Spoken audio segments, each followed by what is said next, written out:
Okay friends, it's time to get started on replacing our downstream O2 sensor.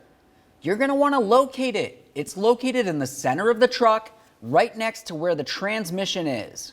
Once you find the O2 sensor, follow the wiring all the way up to the connector. There's a squeeze tab that's on the forward aspect. Squeeze it and carefully separate the connector. There we are.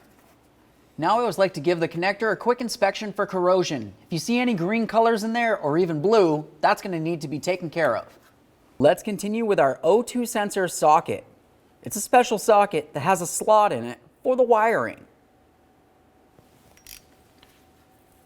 I'm going to put it right onto that O2 sensor and we'll start turning this counterclockwise to loosen it from the exhaust.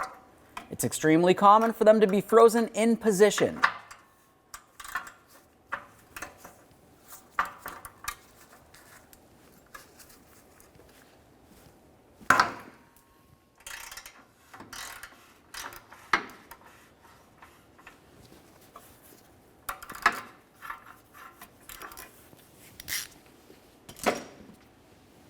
Once you have it broken free, continue removing it by hand.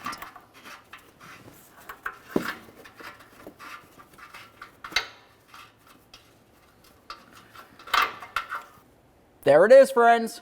Let's get ready to install our brand new Downstream O2 sensor.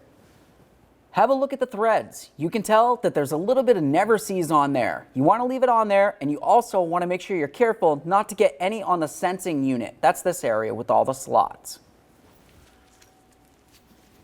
Now I'll take this and I'm going to put it in position into the exhaust. As I turn it clockwise to tighten it, I want to make sure that I'm not twisting the wire into a knot. I don't want to damage the wires in any way. Go ahead and turn this in by hand as far as you can. We'll continue tightening it using our O2 sensor socket.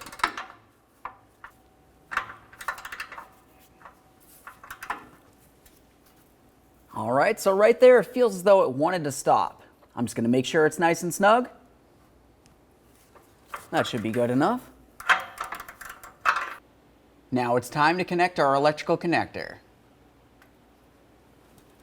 Listen for a click, give it a tug to make sure it's completely secure. Okay friends, we finished installing our Downstream O2 sensor. Lastly, go ahead and slide out from underneath the vehicle. Start it up, make sure you don't have a check engine light. Aside from that, thanks for watching.